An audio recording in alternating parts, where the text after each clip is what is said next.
어네스트 해밍웨이라고 하는 미국 소설가가 쓴 노인과 바다라고 하는 책이 있습니다. 그 내용이 보면 산티아고라고 하는 노인이 고기를 잡으러 바다에 나갔는데 84일 동안 아무것도 잡질 못합니다. 그러다가 85일째 되던 날에 5m가 넘는 커다란 물고기를 잡았는데 그것이 청새치라고 합니다.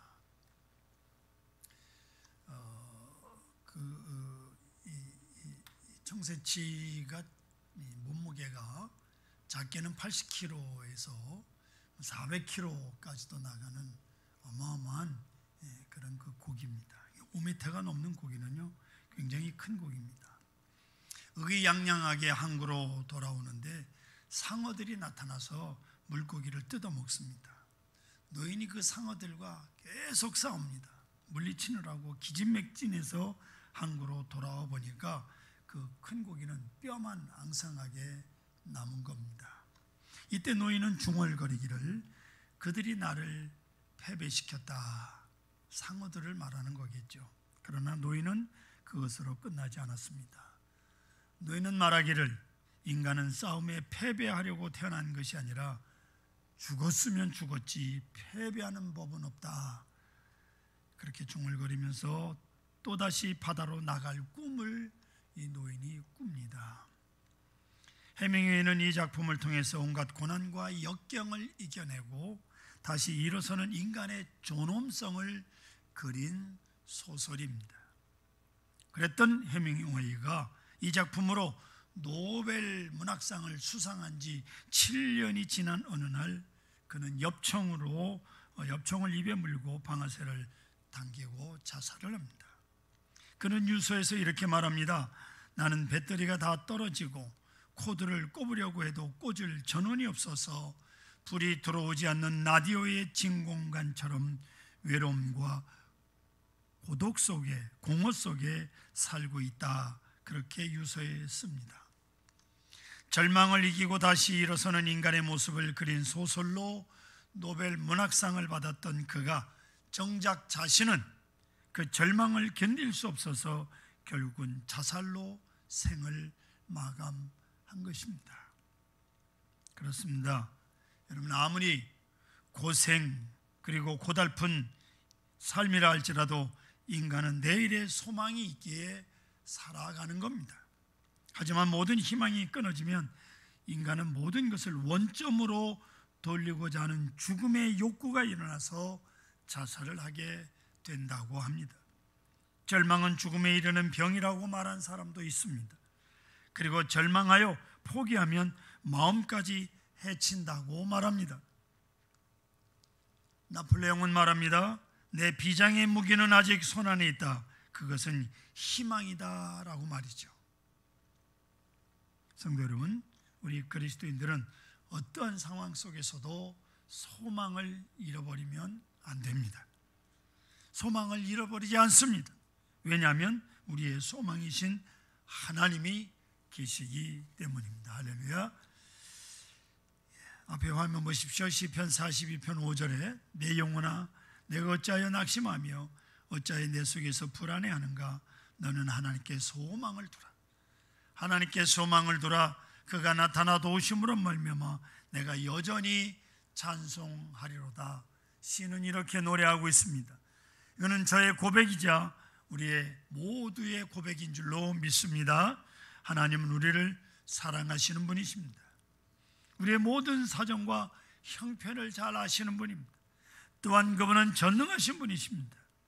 그래서 우리는 어떠한 일이 다가와도 소망을 잃어버리지 않습니다. 그래서 우리의 삶 가운데 절망이 가득 차 오른다고 해도 우리는 소망 되시는 하나님을 바라보는 사람들이 하나님께서 도와주신다고 약속하셨기 때문입니다.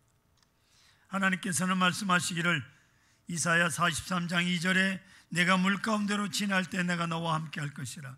강을 건널 때 물이 너를 침몰하지 못할 것이며 내가 불 가운데로 지날 때 타지도 아니할 것이요 불꽃이 너를 사르지도 못하리라고 말씀하고 있습니다. 여러분 보세요. 하나님은 결코 우리가 물 가운데로 지난 일이 없을 것이라고 말씀하지 않았어요. 불 가운데로 지나는 일이 없게 하시겠다고 약속하지도 않으셨어요. 우리는 분명 하나님의 자녀들입니다. 하지만 자녀들이라 해도 때로는 물에 빠지기도 하고요, 불 가운데로 지나갈 때도 있다는 말씀입니다. 이때 하나님께서 우리에게 물이 우리를 침몰지 못하게 하시며 불이 우리를 태우지 못하도록 지켜주시겠다고 약속하신 겁니다. 그렇기 때문에 지금 우리가 물 가운데로 지나고 오늘 비록 불 가운데로 지날지라도 우리에게는 내일의 소망이 있습니다. 왜냐하면 하나님이 지켜주시기 때문입니다. 이런 하나님이 계시기에 다윗은 하나님의 인도하심을 이렇게 고백합니다. 내가 사망의 음침한 골짜기를 다닐지라도 해를 두려워하지 않을 것은 주께서 나와 함께 하심이라. 주의 지팡이와 막대기가 나를 안위하시나이다. 주께서 내 원수의 목전에서 내게 상을 차려주시고 기름을 내 머리에 부으셨으니 내 잔이 넘치나이다 라고 말합니다. 분명 하나님 우리의 소망이십니다. 어떤 경우에도 어떤 상황 속에서도 소망 되신 하나님을 의지하면서 낙심하지 말고 주저하지 말고 굳굳이 믿음의 길을 걸어가시는 여러분들이 되셔야 합니다. 그리고 성경은 소망에 대해서 이렇게 말씀합니다. 로마서 8장 24절로 25절에 우리가 소망으로 구원을 얻었음에 보이는 소망이 소망이 아니니 보이는 것을 누가 바라리요? 보는 것을 누가 바라겠습니까? 눈에 보는데 만일 우리가 보지 못하는 것을 바라면 참음으로 기다릴지니라. 할렐루야. 여러분, 말씀에는 눈에 보이지 않는 소망이라고 말씀하고 있죠. 눈에 보이지 않는 소망에 대해서 말씀합니다. 보이지 않는 소망이 무엇일까요? 오늘 본문 2절 보십시오. 사랑하는 자들아, 우리가 지금은 하나님의 자녀라 장래 어떻게 될지는 아직 나타나지 아니하였으나, 아직 보이지 않은 겁니다. 그가 나타나시는 게 뭐예요? 주님께서 다시 재림하시면 우리가 그와 같을 줄을 아는 것은 그의 참모습 그대로 볼 것이기 때문이라고 분명히 사도 요한은 말씀합니다. 즉 그가 나타나시면 우리가 그와 같을 줄을 아는 것은 그의 참모습을 그대로 볼 것이기 때문이라. 이게 바로 소망입니다. 주님께서 다시 오실 때 우리가 주님과 같은 모습으로 서게 될 것이다 하는 약속입니다. 사랑하는 성도 여러분, 하나님께서 우리를 하나님의 자녀 삼으셨어요. 그래서 1절 보시면 보라, 아버지께서 어떠한 사랑을 우리에게 베푸사 하나님의 자녀라 일컬음을 받게 하셨는가. 우리가 그러하도다. 이 말씀에서 어떠한 사랑을, 이 어떠한이라는 단어가 포타펜이라고 하는 헬라어인데, 이 포타펜이라고 하는 헬라어는 다른 세상에서 온 것이라는 뜻을 가지고 있습니다. 그러니까 하나님의 사랑은 우리가 지금까지 한 번도 경험해 보지 못한 전혀 다른 세상에서 온 것이다, 그 말이. 할렐루야. 하나님의 사랑은요, 지금까지 인간이 어떠한 것에도 경험해 보지 못한 그러한 사랑이라는 뜻입니다. 어거스틴은 그의 참회록에서 이렇게 고백합니다. 16세 때 친구들과 함께 복숭아를 훔치기로 계획을 세우고 주인의 행동 반경을 살피고 도주로를 확보한 다음, 무슨 범죄 행위도 아니고 완벽하게 해놓고 순식간에 들어가서 복숭아를 따서 훔쳐가지고 도망갔어요. 아주 훔치는 데 성공을 한 겁니다. 여러분 얼마나 신나겠어요. 훔쳐가지고 도망가서 성공했으니까. 그런데 어거스틴이 자기가 복숭아를 훔친 이유를 이렇게 설명합니다. 내가 복숭아를 훔친 것은 배가 고파서가 아니다. 그것은 남의 물건을 훔칠 때 짜릿한 쾌감을 즐기기 위해서. 남의 거 훔치면서 짜릿한 쾌감이네. 또 하나는 내가 탐내는 것은 과일 맛이 아니라 죄악의 달콤한 맛이다 라고 쓰고 있습니다. 죄악의 달콤한 맛. 여러분, 죄를 지면서 죄의 달콤한 맛이 들면 그는 망하는 길이요. 그리고 어거스틴은 하늘을 향해서 탄식합니다. 하나님이여, 내가 말하는 것, 생각하는 것, 행동하는 것, 그 어느 것 하나 죄 아닌 것이 있었습니까? 다 죄. 생각하는 거, 행동하는 거, 말하는 거, 우리 인간은 다 죄요. 보세요, 인간은 본질적으로 죄악된 존재들입니다. 만약 하나님께서 내 과거의 죄를 다 뚫어내신다면 어떻게 되겠습니까? 아무도 하나님 앞에 얼굴을 들고 설 사람이 없는 겁니다. 존 뉴턴 목사는 젊었을 때 아프리카에서 멀쩡하게 잘 살고 있는 흑인들을 마구 잡아다가 노예로 팔았던 포악한 노예 상인, 그랬던 그가 후에 결심을 하고 목사가 됩니다. 나 같은 죄인 살리신 그 은혜에 놀라워하면서 찬송하며 회개하며 찬송을 지은 사람이 됐습니다. 그런데 그가 천국에 가서 놀랍게 발견할 3가지가 있다고 말하는데, 첫째, 틀림없이 천국에 있을 것이라고 생각한 사람이 천국에 없는 것을 보고 놀랄 것이다. 이거 큰일이요. 여러분이 지금 우리 같이 앉아서 예배를 드리고 있는데 천국에 간데 그 사람이 없다. 나보다 먼저 갔는데 얼마나 놀라겠어요. 두 번째, 저 사람은 절대로 천국에 갈 수 없을 것이라고 생각한 사람이 천국에 와 있는 것을 보고 놀랄 것이다. 여러분, 저 사람이 천국 갈 거다 말 거다 판단하지 마십시오. 그건 하나님이 하시는 일입니다. 세 번째로, 정말 놀라운 것은 내가 천국에 있다는 사실이다 라고 말했습니다. 포악한 노예 상인, 그가 천국에 있다? 얼마나 놀라울 일. 아무리 생각해도 나 같은 사람은 결코 천국에 올 수 없는 사람인데 내가 어떻게 천국에 와 있는가 하는 것이 너무나도 놀랄 것이다 라는 것이죠. 성도 여러분, 어떻게 이런 일이 일어났습니까? 어떻게 죽을 수밖에 없는 죄인이 어떻게 구원을 받게 된 것입니까? 성경 말씀합니다. 로마서 5장 8절에 우리가 아직 죄인 되었을 때 그리스도께서 우리를 위하여 죽으심으로 하나님께서 우리에 대한 자기의 사랑을 이제 확정하셨느니라고 말씀합니다. 그리스도께서 나를 대신하여 죽으심으로 내가 구원을 받게 되었다 말씀합니다. 이것은 우리가 세상에서 한 번도 경험해 보지 못한 하나님의 놀라운 사랑인 거예요. 그렇기 때문에 사도 요한은 오늘 본문 3절에 뭐라고 고백한 1절에 보라, 아버지께서 어떠한 사랑을 우리에게 베푸사 하나님의 자녀라 일컬음을 받게 하셨는가, 우리가 그러하도다 라고 고백을 하는 거예요. 우리는 하나님의 은혜로 구원받은 하나님의 자녀 되었습니다. 하나님의 자녀가 되었습니다. 초대교회 신학자 터틀리안이라고 하는 사람은 그리스도인으로 태어나지 않았지만 그리스도인이 된다라고 말합니다.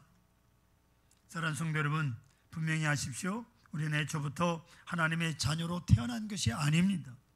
그러나 우리가 예수를 믿음으로 하나님의 자녀가 되었습니다. 이것을 사도 바울은 양자가 되었다라고 표현합니다. 로마서 8장 15절에 보면 너희는 다시 무수하는 종의 영을 받지 아니하고 양자의 영을 받았으므로 우리가 아빠 아버지라고 부르짖느니라고 말씀합니다. 그런데 여러분, 우리가 하나님의 양자가 된다고 하는 것은 사람이 생각하는 양자와는 다른 개념입니다. 무슨 말인고 하니, 사람이 자녀가 없는 집에서 자녀를 데려다가 양자를 삼아서 입양을 해서 기릅니다. 아무리 10년, 20년, 30년을 길러도 그 아이는요, 그 아이 부모의 핏줄을 가지고 있지 내 핏줄이 안 된다는 거예요. 30년, 40년, 50년을 길러도 오래 산다고 해서 핏줄이 같아지는 게 아니에요. 그러나 우리가 하나님의 양자가 된 것은 하나님의 핏줄이 되는 거예요. 할렐루야. 하나님의 핏줄. 놀라운 거예요. 베드로후서 1장 4절 보십시오. 이로써 그 보배롭고 지극히 큰 약속을 우리에게 주사 이 약속으로 말미암아 너희가 정욕 때문에 세상에서 썩어질 것을 피하여 신령한 성품에 참여한 자가 되게 하려 하셨느니라. 아멘. 신령한 성품에. 하나님이 신령한 분이에요. 하나님이 양자가 되면 우리도 신령한 성품에 참여한 자가 되는 거예요. 우리가 하나님의 양자가 된다고 하는 것은 하나님의 거룩한 성품을 가진 자로 변화가 된다라고 하는 뜻이에요. 그래서 이것을 거듭난다라고 표현을 하는 거예요. 우리는 거듭나는 거예요. 어머니 뱃속에 들어갔다 나오는 게 아니고, 보라 내가 그 모습 그대로 하나님의 자녀가 된 것이 아닌, 본래 이전에 나는 죽고 하나님의 자녀로 다시 태어나는 것이 하나님의 양자가 되는 거예요. 그렇다면 여러분, 내가 이렇게 하나님의 자녀가 된 증거가 뭐예요? 여러분, 증거를 내놓으세요. 그 증거는 하나님이 계신 것이 믿어지는 거예요. 내가 믿으려고 그렇게 애를 썼는데 안 믿어지던 것이 어느 날 믿어지기 시작하는 거예요. 하나님께서 내 인생을 주관하고 계시다는 것이 믿어지고, 예수님께서 내 죄를 사하시기 위하여 십자가에 달리셨다는 사실이 믿어지는 거예요. 이것이 우리가 하나님의 자녀된 증거입니다. 할렐루야. 하나님이 계신 것을 믿으십니까? 하나님의 자녀가 된 증거요. 여러분, 내 부모에 대한, 저분이 내 부모인가 가장 확실하게 아는 방법이 뭐예요? 호적을 떼보면 돼. 뭐 고민할 거 없어요. 다리 밑에서 주워왔다고요? 아니에요. 호적을 떼보면 뭐 어디 가서 헤맬 거 없어요. 예. 요즘은 그 과학적인 방법으로 DNA를 확인하는 방법도 있습니다만은 그 돈 들일 필요 없다. 하나님의 자녀가 된 느낌을 찾는 분이 계시는데, 여러분, 그 느낌 결코 중요하지 않습니다. 요한복음 1장 12절에 보면 영접하는 자 곧 그 이름을 믿는 자들에게는 하나님의 자녀가 되는 권세를 주셨으니라고 말씀하고 있습니다. 누구든지 하나님을 믿는 자는 하나님의 자녀라고 분명 약속하셨어요. 그래서 우리가 하나님의 자녀가 되었다는 사실은 결코 변함이 없는 거예요. 하지만 오늘 우리가 지금과 아직이라는 사이에 끼어서 살아가고 있습니다. 무슨 말인고 하니, 지금 우리가 이미 구원받은 자로서 살아가고 있지만 아직 구원을 온전히 이루어진 존재는 아니라는 거예요. 두렵고 떨림으로 구원을 이루어 가고 있는 존재들입니다. 그러나 분명한 것은 우리가 결국은 예수님처럼 거룩한 모습으로 변화될 것입니다. 할렐루야. 그 사실이요. 왜냐하면 우리는 이미 하나님의 DNA, 즉 신성한 성품, 거룩한 성품, 하나님의 자녀들이 됐기 때문입니다. 그래서 본문 2절에 사랑하는 자들아, 우리가 지금은 하나님의 자녀라. 장래 어떻게 될지 아직 나타나지 아니하였으나 그가 나타나시면 우리가 그와 같을 줄을 아는 것은 그의 참모습을 그대로 볼 것이기 때문이라고 말씀합니다. 장래에 어떻게 될지 아직 나타나지 않았다고 말씀합니다. 우리가 하나님의 자녀가 된 것은 장래에 어떻게 될 것인가 모르는 것이 많아요. 자, 예수님께서 다시 오신다고 했는데 구체적으로 어디에서 어떤 모습으로 다시 오실는지 아무도 모릅니다. 믿는 자가 죽어도 다시 산다고 말씀하고 있는데 구체적으로 어떻게 죽어도 살 것인지 모릅니다. 아직 몰라요. 세상에 종말이 온다고 했는데 구체적으로 어떻게 종말이 올 건지도 모릅니다. 그러나 한 가지 분명한 것은 주님께서 나타나시면 우리가 그와 같이 될 것이라는 사실, 성경에 약속한 대로 우리 몸은 시간이 지나면 점점 늙어지고 결국 흙으로 돌아갑니다. 그러나 하나님의 자녀인 우리들은 주님 다시 오실 때 그와 같은 모습으로 서게 될 것입니다. 아멘. 이게 놀라운 사실. 자, 그러면 주님과 같은 몸이 어떤 몸인가? 그 모습이 어떤 모습인가? 성경에 나타나 있는 모습으로만 희미하게나마 생각해 보겠습니다. 먼저 변화산에서 예수님이 변화한 모습을 보고 베드로가 정신을 잃어버릴 정도로 주님 여기다 초막셋을 짓겠습니다, 그런 헛소리를 합니다. 주님이 어떻게 변화됐습니까? 그 얼굴이 해같이 빛나며 옷은 빛같이 휘어진 모습을 보고 베드로가 넋이 나간 거예요. 그래서 성경은 베드로가 자기가 하는 말을 자기도 알지 못하더라 이렇게 표현하고 있습니다. 바로 이 모습이 주님께서 다시 오실 때 우리가 될 주님의 모습이에요. 아시겠습니까? 예. 주님께서 얼굴이 해같이 빛나고 빛과 같이 흰 옷을 입고 오실 건데 그 주님과 같은 모습으로 우리도 다시 부활하게 되고 주님 재림하시면 우리도 그와 같은 몸이 될 것이다 하는 약속입니다. 누가복음 24장 39절에 보면 부활하신 예수님께서 뭐라고 나를 만져보라. 영은 살과 뼈가 없을 때 너희는 보는 바와 같이 나는 이니. 부활하신 예수 분명 살과 뼈가 있으셨어요. 요한복음 20장 27절에 도마에게 이르시되 내 손가락을 이리 내밀어 내 손을 보고 내 손을 내밀어 내 옆구리에 넣어보라. 창자국을 봐라. 부활하신 예수님 손의 못자국과 옆구리에 창자국을 그대로 남아있는 모습을 도마에게 보여주셨습니다.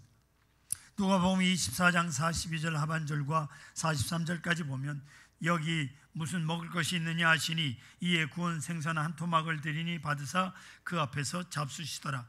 부활하신 예수님은 음식을 먹을 수 있는 몸을 갖고 계셨습니다. 그런데 그 몸은 우리와 똑같은 몸은 아닙니다. 뼈와 살이 있고 음식을 잡수시는 몸인데 우리와 같은 몸이 아니다. 무슨 뜻입니까? 예수님께서 부활하신 후에 문을 꼭꼭 걸어 잠그고 있던 제자들 가운데 호련히 예수님께서 나타나셨습니다. 그리고 갑자기 사라졌어요. 문을 열지도 않았는데. 네? 아시겠죠? 엠마오로 가는 두 제자 10km. 이 10km면 얼마예요? 25리. 25리를 동행했지만 그 두 명의 제자들이 예수님인지를 몰라봅니다. 부활하신 예수님 모습이 어딘지 모르게 변화가 된, 무슨 보톡스를 맞은 것도 아니고 쌍꺼풀을 한 것도 아닌데 제자들이 몰라봤어요. 그리고 같이 식사를 하다가 그들이 예수님인 것을 알아보는 순간 예수님은 뿅 하고 사라져 버렸습니다. 그 모습을 제자들이 보고 다시 예루살렘으로 올라갑니다. 이제 주님께서 다시 오실 때 우리도 예수님처럼 신령한 몸으로 그분 곁에 서게 될 것입니다. 할렐루야. 이것이 하나님께서 우리에게 주신 궁극의 소망, 주님께서 나타나실 때 우리도 그와 같이 되는 것, 이것이 완전한 구원이요 하나님께서 우리에게 주신 약속이에요. 약속. 이 일을 위해서 우리를 하나님의 자녀 삼으시고 우리에게 하나님의 DNA, 하나님의 신성한 성품, 거룩함을 주셨어요. 그래서 우리는 이 신성한 성품을 지켜나가야 하는 것. 본문 3절을 말씀합니다. 주를 향하여 이 소망을 가진 자마다 그의 깨끗하심과 같이 자기를 깨끗하게 하느니라. 자기를 깨끗하게 한다라고 하는 말은 현재 동사요. 어느 특정한 순간만 깨끗한 게 아니에요. 교회 나와 앉아서만 깨끗한 게 아니라 그 말입니다. 현재 미래 자기를 깨끗하게 하는 삶을 사는 거예요. 교회에서나 밖에서나 직장에서나 죽을 때까지, 주님 재림하실 때까지, 주님 앞에 서는 날까지 깨끗한 모습으로 주님을 만나는 것, 이게 우리의 소망이에요. 고람되어 항상 하나님 앞에 서 있다는 자세로 세상을 살아야 하는 거예요.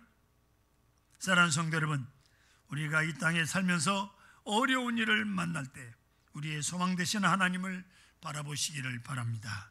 또한 우리 눈에 보이지 않는 소망, 주님 오실 때 그와 같은 모습으로 서게 될 소망을 가지고 자신을 깨끗하게 지켜나가시기를 소원합니다.